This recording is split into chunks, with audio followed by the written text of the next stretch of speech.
Hello and welcome to LaunchLeft Podcast. I'm your host, Rain Phoenix. Today's very special guest is Courtney Taylor of the Dandy Warhols. Don't forget, rate and subscribe. Follow us on all socials at LaunchLeft. Welcome to the show, Courtney Taylor. Thanks. It's really nice to have you here. We both survived the 90s. Oh, yeah? Yeah, and I have a confession to make because it might not be you. So if you don't remember this, I still feel like I want to apologize that I have a memory of making fun of a very puffy coat you were wearing. Like a furry white coat. Did you have? Yes, I had a really big, furry, white, long, double-breasted coat. Yeah. My apologies. Yeah, I think it was like an authentic 30s sort of thing. I wanted to get that off my chest, so thank you for hearing me. Yeah. Wow, I can't believe you remember that coat. Yeah, well, I remember it as like why did I mix it? I mean, I think I was just being like sarcastic in the moment, but I remember About what? It was outside in New York coldness, and I was like, "What's up with that coat?" I said, I made some comment. It wasn't mean spirited, but Nothing it came specifically about the coat, just about the coat. just kind of what's up with that coat? And it's warm. I've held on to that. Like, I really don't remember very much about the 90s, to be honest, but somehow that memory stuck out, and I was like, you know what? I'm going to issue an apology in case that's public apology. In case that's stuck in your mind too, is like, man, I met you in the 90s and you made fun of my coat. So I don't remember that. good.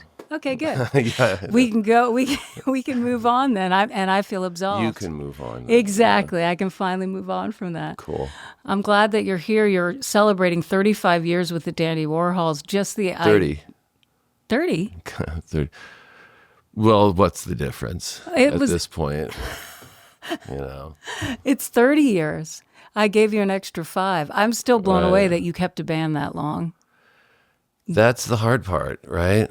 You know, because you're all egomaniacs at this point, and probably have been, for a long time. So, yeah, that's the hardest part.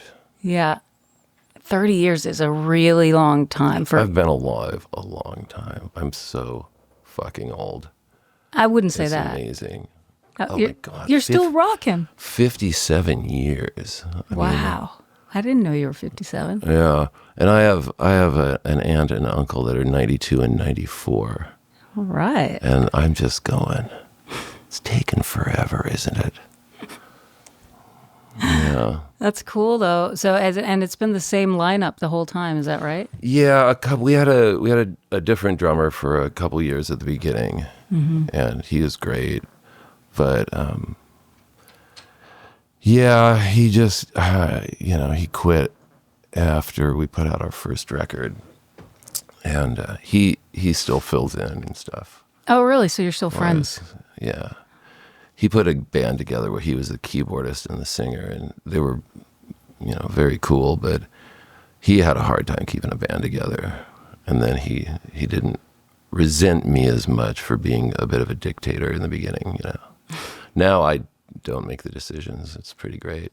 So you, over these 30 years, have changed your approach to being in a band, would you say? Well, it has to change, It just does change. It's a lot better. I'm a little brother. I'm a younger brother, so I really do prefer to not be the decision maker. Yeah, all I care about is the music. I just have to be able to feel it. Everybody in the band has to be able to feel it when they hit play, that the recorded versions. So you really have to take everybody's opinion dead serious. You can't dismiss anybody's, this is bugging me about this. That hi-hat is too loud and it's weird being over there that far on the left. Right. Anything, you have to go, okay. Mm-hmm. Well, would you agree, because I certainly have the opinion that artists are incredibly sensitive, and it sounds like you are aware of that. And so to hear everyone out, whether you agree or not, is so important because it can mean the difference between a band breaking up or not, which shows your longevity. is based on you that. build up a few of those in a row, and Yeah. you start to notice somebody's acting different every time you're together. Exactly. Withdrawing socially in preparation, for the big withdrawal that they're playing around with in their heads. Yeah. Would you say they're kind of like a family now after 30 years, that the band has become like family? Like there's that tension? There's a difference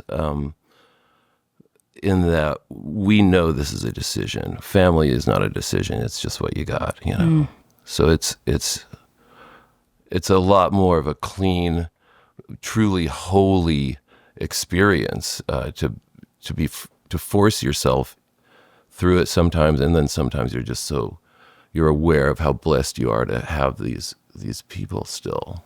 And like everything, you go back and forth between appreciating it and not appreciating it. It's hard to be appreciative all the time of anything. Yeah. Well, would you say that you've used music and being in a band almost like a spiritual practice at times? Yeah, for sure, definitely. Well, that's what music is, right? It's when you're young and you start making music, being able to record and make music alone by yourself with multiple instruments, and you start doing that, it becomes your therapy. Yeah. And that's what you should, that's the difference between an artist and an entertainer, is that with the artist, it really is just this kind of salvation act. And entertainers, I'm not really, what is it? It's entertainment. It's made for, with the hopes that other people will like it. Right. That's the difference. And, artists can't really do what you do with that in mind. You cannot make art with other people's opinions being considered. You can't really do that and make art. You can't make entertainment without it, though. Wow. That is the linchpin of what it is. Yeah. So it's just circle all the way back to the band thing, It's not easy. So I guess once you're good at it together, you keep doing it, because it's so satisfying. Yeah. That's cool. And you all share that opinion of the quest for what you believe in and what you want to make versus what are people going to like? Or does it ebb and flow? Oh yeah, you never know what someone else is gonna like. It's impossible. Yeah. Your closest friend, your mom, you can't know. So, and that's not the point. The point is to make something that you love so much you can't imagine anyone else wouldn't love it. Right. Yeah. Profound moments with Courtney Taylor. That was awesome. Thank you for sharing that. I totally wholeheartedly agree with that. And I think you see that every day in art and music, the attempts made for others to like it and how that falls flat. Yeah. It's not art. And if it does work, it doesn't It's seem craft. It's craft. Oh, there you go. Entertainment is not. It is very respectable and amazing, and particularly when it works. Right. Everything is great when it works, right? True. The Republican Party is great when it works. Everything can be. It's, Yeah. How did music first find glad you? I smoked. Did you smoke some? Glad I hit that pipe before I got in the Uber to come over here. Me too. Thank God I'm having creative epiphanies and shit right now. Yeah, waxing poetic. We love it. Yeah. And I'm freezing. It's freezing in here. I know. I want to give you my jacket, but then I'd be shivering. No, what do I do? Better to me. I was made to suffer. We need a vegan mink stole for you. Some little fur thing you can put your A little hands warm in. one. Yeah, Electric. a warm one. There you Yeah. go. My question to you now is how music first found you, even before the band as a child. What first inspired you? It happened in a whoa. I was 4, and music was always on in my house. The radio was always on, or records, but they were Barbra Streisand or sea shanties or the Kingston Trio, or it was just music. and people like it. It seemed nice to me, you know.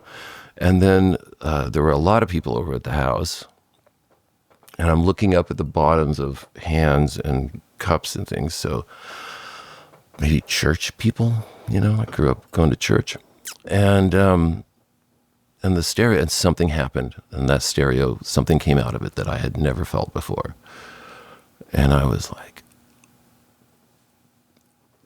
wow. I'm in the middle of the room, and I'm looking up, and nobody is flinching. They're still, and I was just, what? Don't you understand this? And I probably got in a little bit of, shh, you know. And so I just went and put my head next to the speaker. And later, I finally heard it again sometime, I don't know when, but it was Killer Queen. And I was just going, what? And then, so I would sit late at night and listen to the radio very quietly in my room in the dark before going to sleep, try to find it. I knew it was on there somewhere. And then I heard Radar Love. And then I was like, whoa, something is going on. This must be rock, you know. Babysitters would say that. And they would say the word cool. And I thought, this is what it feels like to be cool. Wow, that's so awesome. Those two songs must be rock. Rock is what it feels like to be cool. Yeah. And then when you were a teenager, maybe Whole Lot of Love. Okay. Yeah. Yeah, I hear that. Levee Breaks, Whole Lot of Love. And, but the ones that made me realize that it isn't rock were The Sound of Silence, and the other one was The King of Light took off now, then he turned to go. Zeppelin, Battle of Evermore, maybe? Is that what it's called, with the dulcimer, hammered dulcimer, and what's her name? Maybe Allison something singing. Yeah, it's the last song on Zeppelin 4, maybe. I wish I knew. I'm not that guy. Okay. I don't remember names and things like that. I remember. Apparently, how I things don't feel. either. Yeah, that's all right. Well, I'm going to ask you a couple questions, I think, about your last couple records, because they were so vastly different. One was released during the pandemic, and please correct my pronunciation if it's incorrect. I think it's Taffel music means more when you're alone. Taffel music. Taffel, yeah. See? I always get it right. Taffel music is a end of the Renaissance, early Baroque trend that I think was, you know, very beautifully useful. And it was, you know, wealthy people used to be kind of the best job you could get as a musician, you know, kings on down to rich people. And so they would want music made for a dinner party. So, and I'm kind of into Taffel music. I really think it's a succinct and it's very clearly for a feeling, right? So that record, Taffel music means more when you're alone. During COVID, we released that, but it's a 9-course dinner party. That's why it's 3 hours. Yeah, 3.5 hours or so. Yeah. 9 courses with 2 cigarette breaks, and there's a piece of music for each course. So the soup course is like whoa, whoa, whoa, whoa, whoa, whoa. You know, salad course is like you know, like a little free jazz horn back in the corner. It's a really interesting project.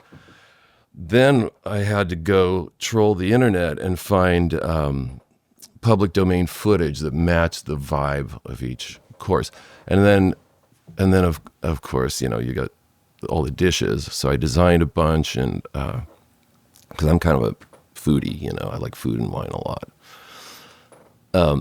And then I did the wine pairings too, and something you can find that's pretty accessible for wines that are generally from like $25 to $45. I love that. Yeah, You took it all the way. You gotta find shit to do during COVID. You know, we released a 30 seconds long song every week on Friday. Wow. 30 seconds long. You want me to show you? Let me show you. Like, I just did this last night, and I thought, God, it's really funny. It's a funny thing to do. It's just say this, and it goes, what he did. Whoops, no. What he did, and only what he did was fight and bitch and always complain. For shame, all he ever did was take and get. And if he didn't, it was hell for everyone. I think I might have gone. I'm not sure if those were the right two chords. I love it. But that's it, right? Just a little song. And you can really crank those out as a songwriter, too, because that's the easy part. Yeah. The hard part is finishing them and Right. staying in the emotional and psychological headspace. But, and then I had to make a video for each of them. And, God, we did so much during COVID. We got more done than we have since we were on Capitol. Yeah, I can totally relate to that. It was a very creative time for me, too. I know a lot of friends who didn't experience that way, who were artists who kind of shut down creatively, which was interesting. I think it depended on, some people really dove in. Everything was just omnipresent. I was so just aware of all the negativity. Yeah. It was just, it was coming out of my pores. You know? I don't know how you could how any artist could not just make up stuff to do, God, it'd be mental just being alone with your thoughts, I mean, that's like, we're sharks, if we don't move, we sink to the bottom and just lay there. And then that way lies madness. Yeah, you have to work. Well, from 30 seconds to 3.5 hours for that. Taffel music means more than when you're alone. What was the writing and recording process for that 3.5 hour project? Oh, that started with Peter. I bought a quarter of a city block when we were having, hit after hit globally. It generates a ton of money in the 90s. In the 90s it did, yes. Yeah, in the early 2000s it was pretty great. So in fear of being one of those statistics, I bought a quarter city block and just went to work and started remodeling and designing the rooms and the flow of where the workspaces are. An extreme, like Roman columns and shit, like extreme design kind of. It's cool. It's a very cool place. But I wanted to make sure that we could always record, we could always practice. We always had I have a wine bar in there that pays the taxes. I bought the building in cash. Wow. Yeah, it was. I was an alcoholic. I was, I was probably 30, and so I was either drunk or hungover pretty much every day of my life for quite a long time. And I got this done. I was there at 6 a.m. with the hairy concrete guys and the meeting with industrial engineers to remove some supports from the big room, sawtooth roof, get them out of the way of the stage. I-beam, 50-foot I-beam. How do you get that through the streets? Yeah, it was crazy. I was just a manic person, just caning it at night and partying. We were partnered in a bar. We had 14 of us living in the same apartment building, and then we kind of put a group together of dudes and bought the homeless bar next door. They're just the kind of old school hobos, in there eating the free popcorn and doing the $1 PBR pints.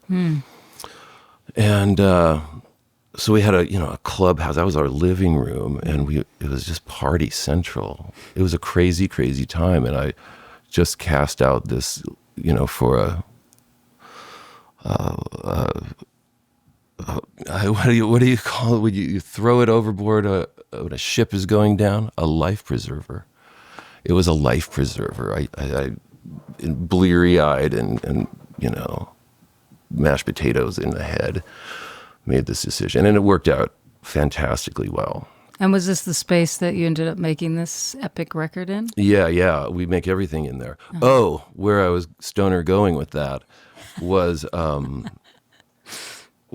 that you collect a lot of crap. We've always built our own studios. We've never really gone and recorded in a real studio. Mm-hmm. We always record ourselves. Then we get the best mix engineer that we like their stuff the coolest, and we mix with them at whatever the studio level we can afford of the best. So we just built our own, always. And you collect a lot of crap.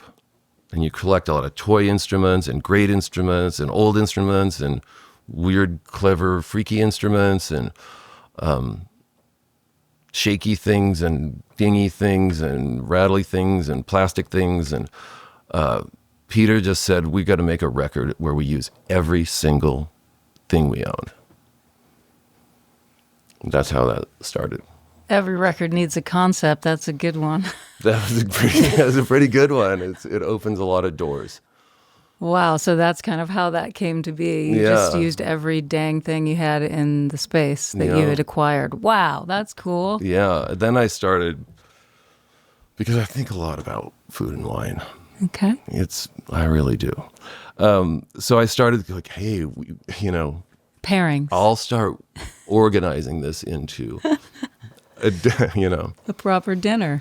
Yeah. And we worked it out and actually did it. We've done the 9-course. Oh, you've actually made the food, had the whole experience while listening to the yes. 3. Wow, that's cool. It's hard to time it correctly. Right. It really is. The courses are, we did it once and then we extended them all a lot longer because, man, you sit and you talk and you eat really slowly, Right. You didn't want to feel like you had to race through just to match the music. Yeah. Well, next time 5 or 6 hours, I guess, for the music, for the album. I think 3.5 we got it. You did? Finally got it okay. right. Yeah. All right. You whittled it down. Well, the next record I wanted to ask you about was Rockmaker, which we do this segment called Special Order, or we're just starting to. This is our first, so pop goes the cherry. Special order, and you special ordered the Dandy Warhols Rockmaker here from Licorice Pizza record store. One of my favorite record covers ever. Yeah, and quite a huge departure from this record we were just discussing, right? Yeah. Like this. I think that's probably a reaction, Uh-huh. We tend to react to ourselves and what we don't want to do again, because we're not going to do that next, Yeah.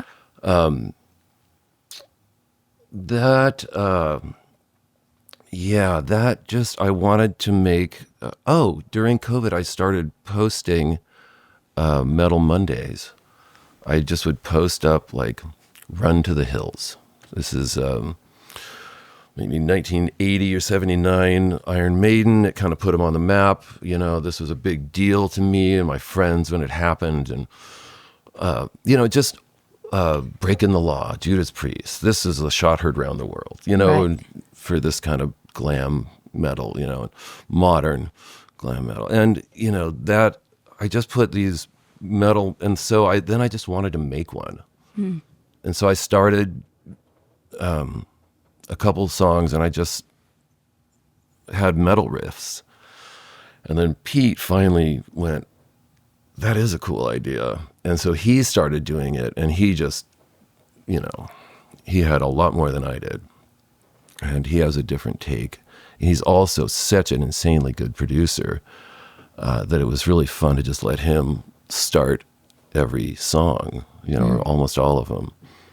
Yeah, and you guys got like Black Francis and Slash and Debbie Harry involved. What was that like, the collaborative side? I mean, do you normally do that where you bring in guests like that? This seemed... Well, we've never actually just gone out for them and just sent, we've hung out with them and we're, more or less friends. So, but we had a very cool manager at the time, and he just said, because I was struggling with a falsetto part on that song, I Will Never Stop Loving You. And And he said, well, if you could have anyone do it, who would it be? And I said, well, Debbie Harry, you know. And he goes, well, let me see. But, you know, like Slash got right back. You know, within the hour we had gotten a call back, you know, going, yeah, man, he really wants it. He loves this track. He wants to do this. But like Debbie, you know, you're going through people and people and people. Right. And so that was a bit nerve-wracking, like waiting a month and then, oh, you know, another month. And man, God, when we got that back, we were like, you know, because even when, yes, they're going to do it this weekend. Yes, she loves it. Yeah. You know, you're just going, you know, come on. And I'm not going to believe it until I hear it in our speakers. And then that moment comes. And it is like, fuck yes. Yeah. Fuck. This is amazing. Yeah, all three of them. And it's just like, because you don't know what they're going to do, you know what they sound like. You know, getting the Black Francis tracks and just, oh my God, I would have never thought to do that. You know, incredible. Slash, same way, you know. I just said, I want that Vietnam vet. You know, he's the last of that guitar player, maybe the last that'll ever exist. Nothing hipster about it. It is just great, schooled, feels it, just guitar, you know, a classic guitar. And so he's playing Middle Eastern scales with a crybaby and doing all this stuff. I had no idea that he was that sophisticated and deep. Wow. I mean, it's like he's gone, you know, Mixolydian mode. Dorian, I don't know what, you know, it's like, it's pretty deeply schooled shit. So we were just time after time, it's so fun. We'll probably try to do it again, you know. Yeah. We never really did it before. It's just whoever's drunk at the studio partying while we're recording and plugs in something and, hey, sing this, you know. Right. Do you have any other like dream artists you would like to collaborate with? Yeah, of course, you know. You want to name some of them here? No. Great. Love it. So why did you pick this record, Rockmaker? It's a special order. Like, what about this? So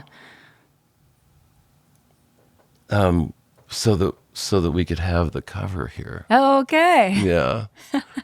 That's Elliot Erwitt, who's one of the greatest photographers of capturing body language. And he was still alive. He passed at, like, speaking of taken forever, I think he must have been 100 or something. A New York-centric, a French New Yorker. But this is taken in the 50s. And they're looking at a Rothko. And it's maybe off-white and very, very light beige.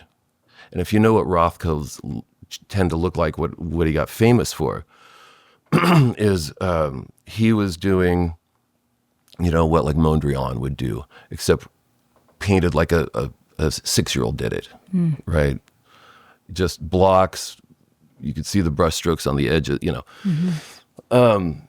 And you can just see the younger guy is just nervous. Like, he had clearly taken his boss, older guy, to see, oh, you're not going to believe this. This guy's cutting edge. This is the coolest thing. We should invest in this, you know, like this kind of, and the body language of the older guy is like, this bullshit, kid, you're just, dude, you know, it's like, he's really, dude, I know art, you know, like, yeah. Really? And he's just, this guy's world is crumbling. His aspirations and ambitions are just crumbling before his eyes. His self-esteem, everything, his arrogance. It's so cool. It is. What was the process with that photo? How much did it take to get permission, or did you guys just guerrilla well, that? nobody even knew if they had it. Okay. You know, it was hard. Like, nobody. I found his. I found out he was alive still. That was amazing. I didn't get together with him for lunch because he wasn't getting out and going. By the time I finally found my way through, yeah, and his granddaughter Phoebe Irwin is a unbelievable photographer and cinematographer, and she's a good working New York young, and then her friend, filmmaker that they came to our gig in, hell and beyond Brooklyn, Bushwick, which is now a hot place of all things. Elizabeth Acevedo is another young, amazing. They're like Tish stars, right. Recently graduated. You know, their stuff goes to Cannes and stuff like that. You know, and Phoebe did the Depeche Mode video that came out a year ago. The black and white New York rooftop. I don't know if I saw that. Yeah, but I will now. It's killer. But Elizabeth Acevedo did Alcohol and Cocaine, Marijuana, Nicotine, the song on this record that just got released. And it's just, you know, it's just really cool. She's a great artist. That was cool to get her to do that, you know, to do a video for us. It was pretty badass. And she's in Morocco and all these exotic places, and it's kind of, you know, they're hot New York young female artists that are definitely doing their thing, you know, and they're real proud of it. I was in conversations with her a lot during the making of it, and it's a lot of, you know, like it's a team of women, of young women. That's right. It's really cool. Yeah. They're into it. They're into the woman, you know, working artist thing. Great. As a thing. You know? Yeah, right. Well, speaking of women, you chose Miranda Lee Richards to be your launched artist, as we call it here on the show. Okay.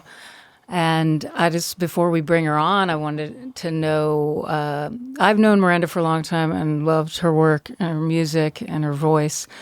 But I am so curious why you felt... We met Miranda in maybe 94, 95, like right at the beginning when we would go to San Francisco all the time. And that's when we met the Jonestown Massacre. And we've just been, you know, friends for I guess, all of our adult lives now. And yeah, she's just brilliant. But, you know, also she is just such a cool person to talk to, you know. Mm-hmm. She just says cool things casually, and she's an interesting and she's kind of a certain style of person, and I love talking to her. I hope saying these things. I hope she can't hear this. Is she sitting around here somewhere? No, she's not here. You know, because I don't want to make her self-conscious, because that's what is wonderful about her. And the reason I'm going into this is because we just spent 3 weeks on tour together in Europe, with her living on the tour bus with us and opening just acoustic and harmonica. And it is shocking. We were discussing it a lot, like as a band, we're going, yeah, God, she's just always been this, hasn't she? You know, and yeah, she's really fun to be around. Effortless. She just floats through, and I think that's what musically was so like, you know, like there's something really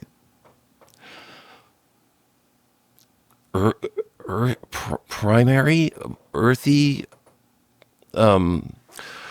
It's you know, I would stand there and just go, is this what it felt like to be watching folkies in that first generation of modern at Woodstock, folk heroes? Like it's an odd thing. She does something that I don't think anyone in the world that I've ever seen does, you know, and I can't put my finger on it either. So, and also I'm having a hard time describing what her personality and she's a real character, and a sweet one and an intelligent one, you know. Well, that's cool. I'm assuming the other podcasts that you've been on, because I also assume you've been on quite a few recently, with all the touring that you've done and it being your 30th, that so many have asked about Dig, the movie. Am I right in saying that? All right, then we're not going to ask about that. But we are going to bring Miranda Lee Richards up here to have a little chat with you. Welcome to the show, Miranda Lee Richards. Thank you. Yeah, it's nice to have you. Courtney, as you know, asked that you come on as the launch artist and talk a little bit about your music, and obviously it would just be conversational, so we could talk about music in general. One of the things we were talking about outside for a second that we missed was what a huge difference the industry has, what a huge transformation the industry has been through. Between the, one caused the other, actually.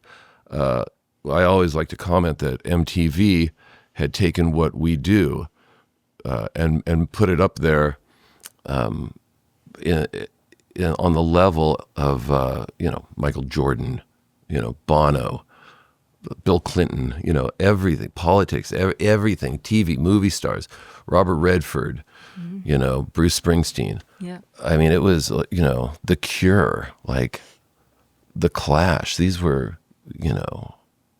shown, art bands being shown to, housewives and grandpas and, toddlers. And it was MTV was a fantastic thing that we all bitched and complained about, actually, when it was happening. And wow, that got pulled out from under the rug got pulled out from under us. And that was it was like a magic carpet. It was, right. We were all on a magic carpet ride that we didn't even know.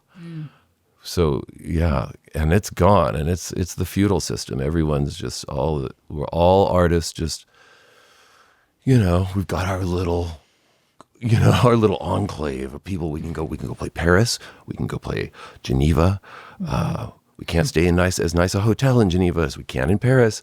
London, we can stay in a pretty nice hotel in London. And it's just like that. We want 24-hour room service. We can get it. And try. You're out grunting it out on the road. You got to make it fun, and it just got a lot harder when MTV went away. Mm-hmm.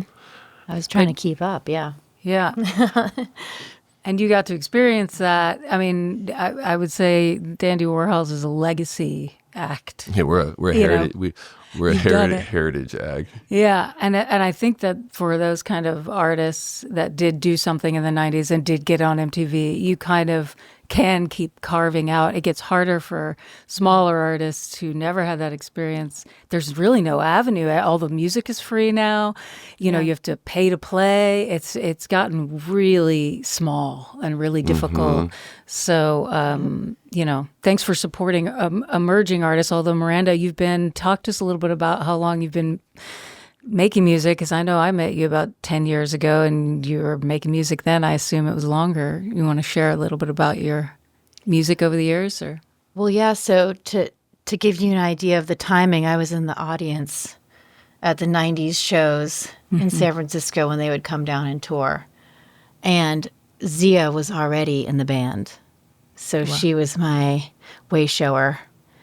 And I was watching other performers be up there, like Kristin Hersh, like Hope Sandoval. There was just a few. And during the grunge 90s. During the grunge 90s, they were poking through. And I had been singing in choir and school bands and things like that. And I thought, well, that's what I want to do professionally. Again, the last era of when you could even think that way. I mean, I think no one going into it now has any chance of that. That's just it's an entertainment-driven field. Music is it's entertainers and it's pop things. I think the artists the artists in pop music are the producers. That's where you go. I mean, which is a smart way to go, because then you can control the faucet, how much hot water you want. Do you want to be really famous, or do you want to be rich and behind the scenes and go to any restaurant you want? You can have the best seats, courtside. nobody knows who you are, and you have all the great artists are your friends. I think that's which is great. It's great to see, but I just don't like the music. Yeah, right. I don't like the vocal. I know. I'd have a lot more money if I did. Yeah.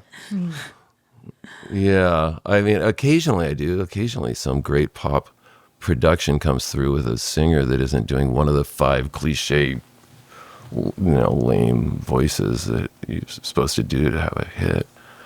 But sometimes somebody cool breaks through, which is always nice. You could have a stage name or something, and There you go. Yeah, I think somebody organized that for me online about 15 years ago, and I was Tay Bordeaux. Okay, there you go. And I think it was somebody had found a picture of me with that white jacket on. See? And they went, "Oh, he's hip hop now. He's like a pop. This would be Tay Bordeaux." I like Because that. Bordeaux is my favorite wine. I talk about it a lot. So, I was telling you about my wine podcast. I have a podcast. I know you do. Oh, have you heard it? I have, and I heard like the band always goes, "Oh no, Courtney's going to talk about his wine podcast." Really? God, I love it. And have you ever watched yourself get drunk? Have you ever just put a camera on and just got drunk and talked to somebody? So I do it with this guy in Wisconsin, and we go to the grocery store at the same time and get on FaceTime and, and make sure. So we're only getting wines that can be gotten anywhere in America, and we keep it from $22 to $35. And then we open them at the same time. We have the same size glass. We have the same cheese, the same cracker. And we sit and we just talk. And we taste it, and we just taste through as it changes and it opens up. And as you get, the buzz on and how the buzz changes. And like sometimes when you're down around the $22 range, I've learned so much by doing this about myself because I watch myself get drunk, and which is not a fun thing to do at first. But also talking about the high that you get off of wine. If you watch a weed podcast, that's all they're talking about, right? A little bit about the flavor. But mostly it's the trip. And man, $22 will get you a depressing buzz. A dark buzz. Yeah. $35 gets you an elative, like celebratory kind of, like, whoa, this is awesome. I'm having so much fun now. What's the name of your podcast? Wine Acoustics. Wine Acoustics, everyone. Check it out. Yeah, it's really fun. And we talk about music, of course. I can't not. Yeah. So fun. So, Miranda, I'd love to hear a little bit about what you're working on now. It sounds like you've been interested in music since the 90s and then started making that what you were going to do in life. Is that right? And so I know you've made many albums over the years, but I also know you have a new one coming out in 2025. Can you share a little bit about that record and the process of making it? So it is yet to be named, unfortunately. That would have been good, but keep your eye out. But it's, I'm going back to my roots. Courtney saw me play with the harmonica and the guitar. And if you can do that, you can pretty much do anything, I think, musically. Mm-hmm. And I am building around that, around the song and around the performance. So that's really cool. So it's kind of a more stripped down folk. Yeah, I would say so. Now's the time, now or never. Right. And, what are we going to talk about? Mm-hmm. I mean, speaking of like going silent in the pandemic, or some of us did and some of us didn't. And then in the climate now, Yeah. Maybe no one wants it to be too specific.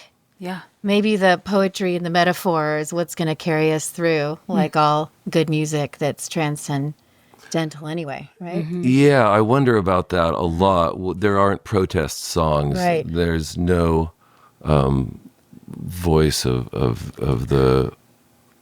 rebellion or whatever. Yeah. There's no protest songs. Where'd everyone go? Yeah. I guess it's not as intimately threatening because they're not getting sent to die in the jungles of, Korea or Vietnam, or of the Nam, and yeah. I mean, I think that's probably it. Is it's still on the news? There's not enough lives being lost yet, or not their lives. It's too removed. Yeah. Well, there are. Yeah. But not. Right. Yeah. But not our soldiers or not our high school graduates. Right. if it's on foreign territory or soil. Yeah, you have to Yeah. sign up still to die for the country. There's no draft. Yeah. Yeah, it So- seems a very difficult thing for people, myself included, I think in general, to wrap your head around something that is not happening to you. And it takes like a really intense kind of practice to have that deep compassion where you feel that, you have that empathic ability to Right. actually think about what their lives must be like on foreign soil and what they are going through and really think about that daily.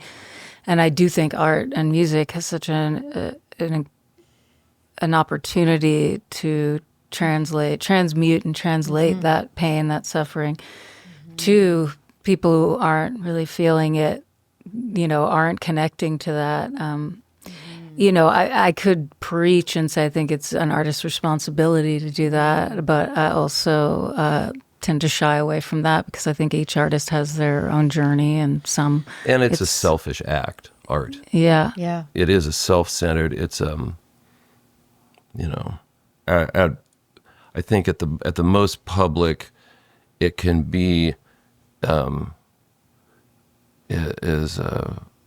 is an antisocial kind of. If it's any good, you got to get in there and be really like I get through writer's block by literally convincing myself that I'm just gonna write a song I'll never play for anyone ever. And I can just embarrass myself in front of myself and that's how I get. So, but yeah, sometimes you want to be anti something,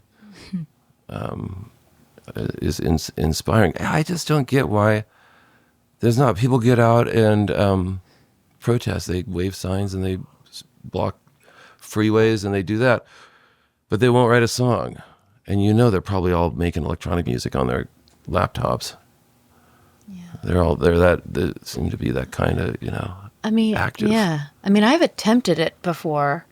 It's a tough one. You have to watch out that you don't pull from the modern narrative and that can be trendy or not timeless or sound bites you hear in the media that don't stand the test of time. And you also have to come up with a unique perspective that is like where the thread is of the human or from the humanity's voice. And it's just, it's so broad. Experience. The people. Yeah, so broad. A people experience. Yeah. Which can be almost anything. And so many people are having so many different experiences. Yeah. So, when I was over in Europe with these guys, I actually, at the very tail end, before I flew home, I saw a folk concert in London, and it was a night of a woman by the name of Shirley Collins. And she did a lot of field studies in the 1960s. She brought her guitar out. She learned American folk songs and was like studying the bridge between the Appalachian folk songs and the British and English folk songs. And she brought up that she thought protest songs were, they were oftentimes from the ego, from the writer's ego. Interesting. And that it took us a very special perspective to go beyond that and not be like, I'm calling, attention to this. And, you mean they were just, like the kids that go to protests to, hook up with somebody, feel cool, like that. That's like, God, to write a song and release it is to be an egomaniac. Like, I'm so special. Yeah, you have to have, a healthy one. Yeah, or unhealthy, whatever it is. I never quite figured it out. I didn't entirely agree with that. I'm thinking of someone like Bob Dylan or Joan Baez who were really bringing, Bob Dylan tried to shy away from being the voice of the generation. But let's just say that there's been music that's been very powerful. At times, it's just really galvanized a movement, and there's a voice. Yeah, people, your friends are coming home in a casket, and all that. and addicted to heroin and all these things that were happening. Oh, and one of the ingredients in a time like that is a conservative government.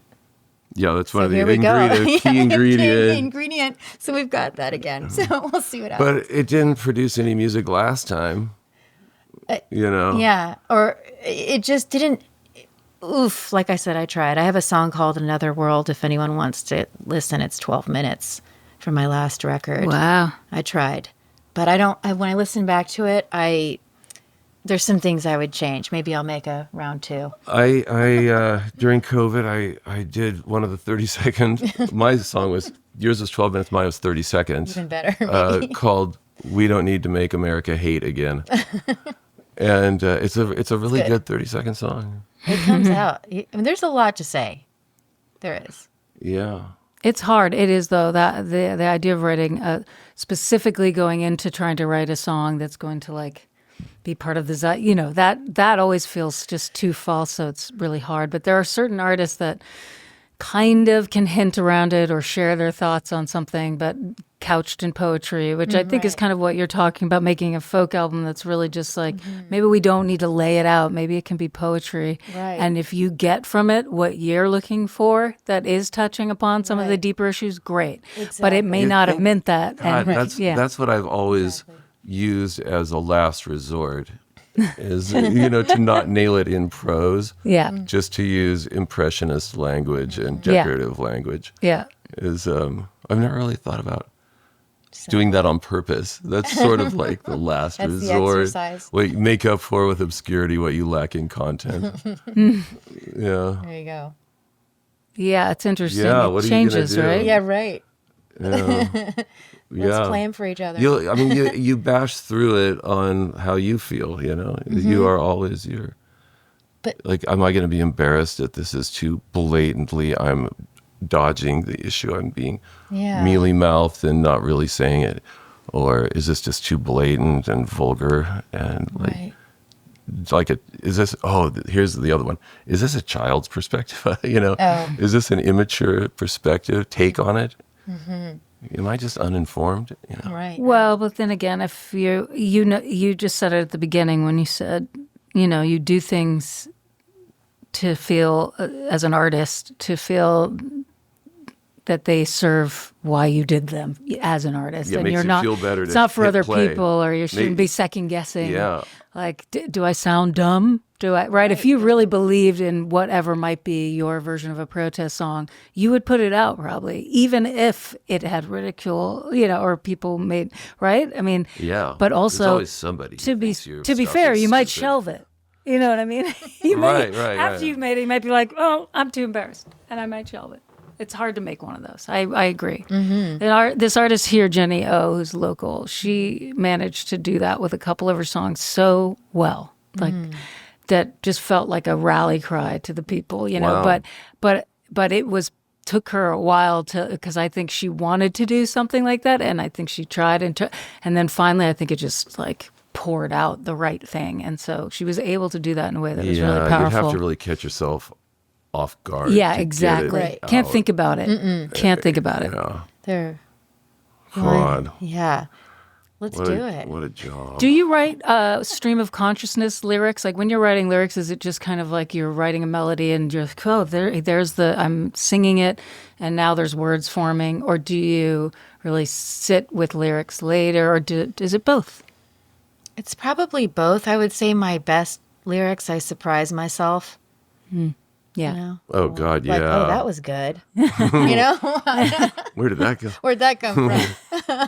Wow. That was better than I could have come up with. Oh, yeah. That's the number one. That's the best one. That's the zone. Do you think that's like divine intervention? And I use divine just more as like a sort of antenna is up and something you're falls in that place in your consciousness. And you're open. Mm-hmm. Right. You're open. Right. To the thoughts around forms stores around open. you. Doors are open, the windows are open. Yeah. Right. Exactly. Everything's open. Everything that can be open is pretty much open. Yeah. Yeah. And then you go, and then it comes out and you go, love that. Yep. Because other than that, if you're actively taking part in writing it, actively then you're acting in a passive aggressive. It's a passive aggressive act. It's also intentional. Yeah, I mean? you're being passive aggressive. Yeah. You know, you're okay. you're doing it. Intentionally passive-aggressive. Yeah, you're doing it because you're gonna show them or something. You know, there's Right. this kind of like getting it out, kind of grappling with yourself and trying to figure out why it's not coming and all that. You know, God, to write a song is hard. Yeah. Or you had to finish a song, right? To finish a song, yeah. And have you guys found that when you're writing, there's this amazing stream that can come out when you're just playing and singing, and you have to be able to capture that, you know? Remember it. Remember it. Like I heard Immediately. that Jimmy Webb or somebody used to, maybe even John Lennon used to use the tape recorder. Yeah. Like we have the phone now. We're so lucky, by the way. Yeah. So lucky. Can't Where believe there's the it. big red button. I just Even in the car, you know, Yeah. we're so say it into it. Yeah. capture everything. But like he used to just play the piano and sing and then listen to it back. I mean, it could take hours to do this, to decipher it all. But what about all those lines that come out where you're not thinking? It's like automatic writing. That's my or something. favorite. Once you hit lyrics. record, Yeah. Once you hit record, Those it are- changes you though. Yep. You cinch up, you know. You do. Oh, maybe even before the recording. So you've got to get stoned so you forget that you've hit record, and it's like next thing you know, it is like you're saying, you're an hour and a half in, and you're like, oh, the phone. Did I turn that You off? forgot to turn it off, right? Yeah, like I forgot I was recording that whole time. Oh my God, there's some great stuff in there. Now I got to listen to it. Now you got to find That's time the problem. to go. You got to sift through it then. Yeah. Oh. Take some discipline. Editing, like filmmaking. God, we shot so much great stuff. And then I have to edit Edit it. it. Right. We need editors. Yeah.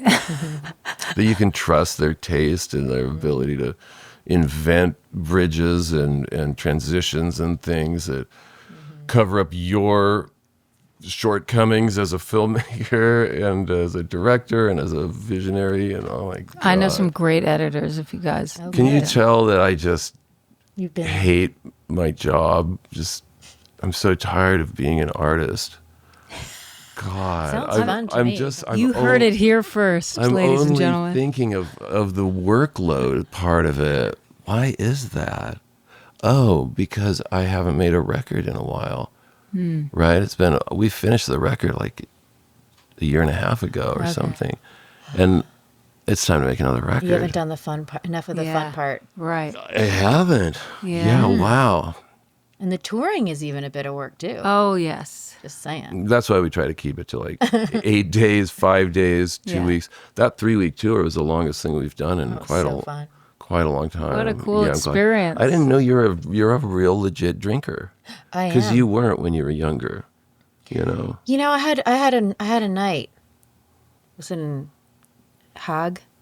Oh, Yeah. we all did. Yeah. Dane Hogg. Yeah. So I actually The Hague. The Hague is The what we Hague, say. yeah. And You know, it's still minus maybe once every few years. I would say it's still in moderation. That was my once every few years. It was fun. God, Yeah. So, but yeah.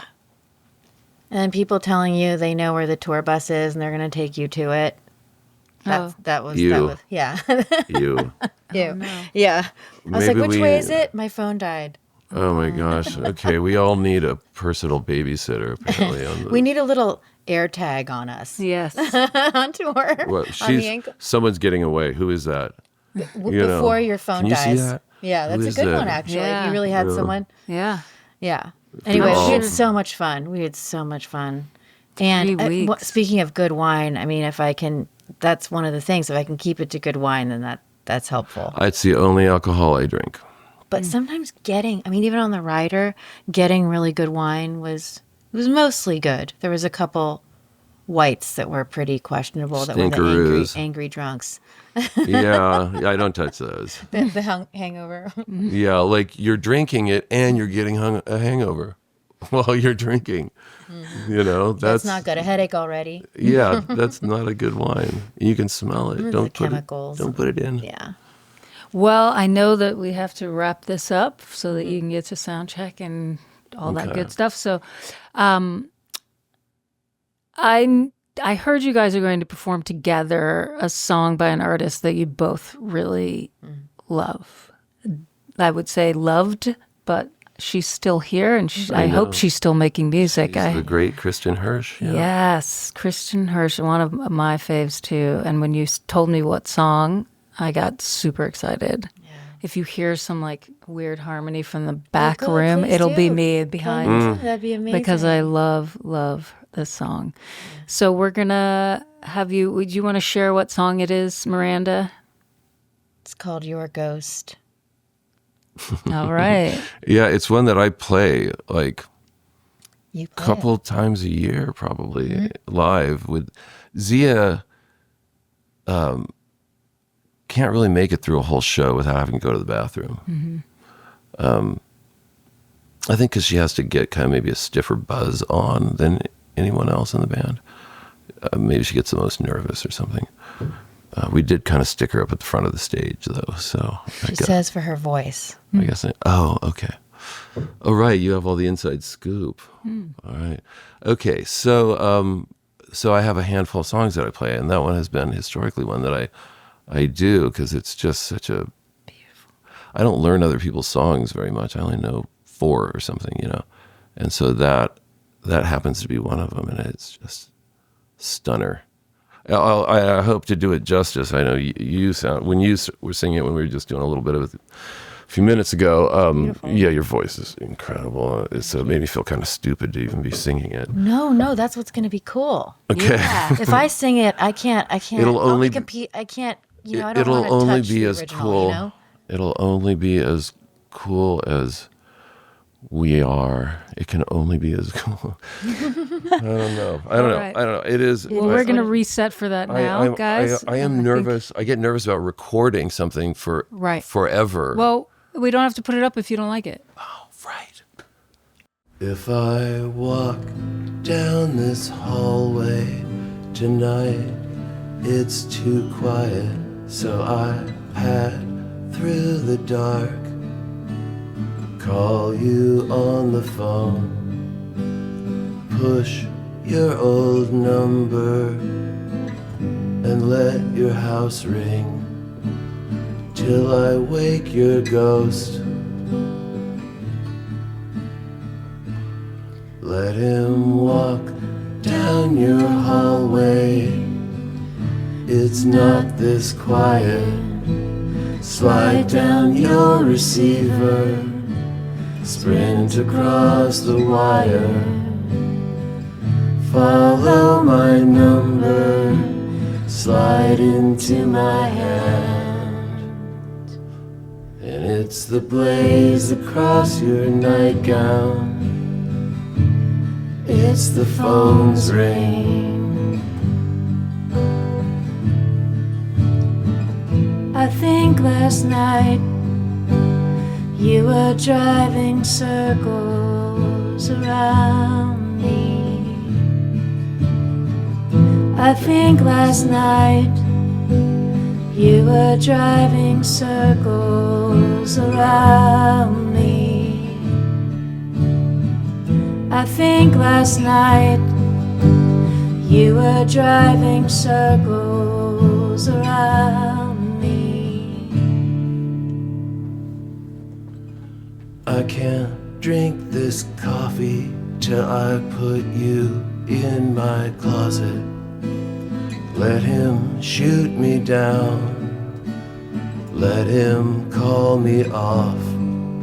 I take it from your whisper, he's not that tough. And it's the blaze across your nightgown, it's the phone's ring. I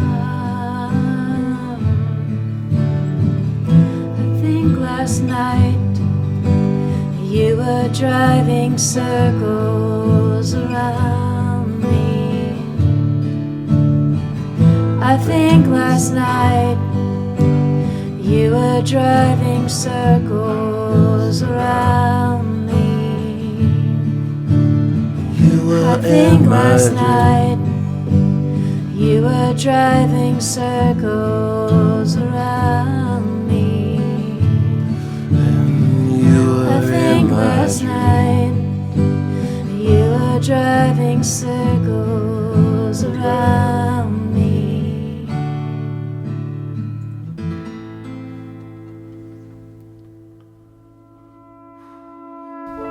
LaunchLeft aims to create an intentional space that highlights and empowers all artists for whom radical creativity is not a choice, but a necessity. LaunchLeft begins with music, but its ultimate aim is to launch left-of-center artists in all creative fields.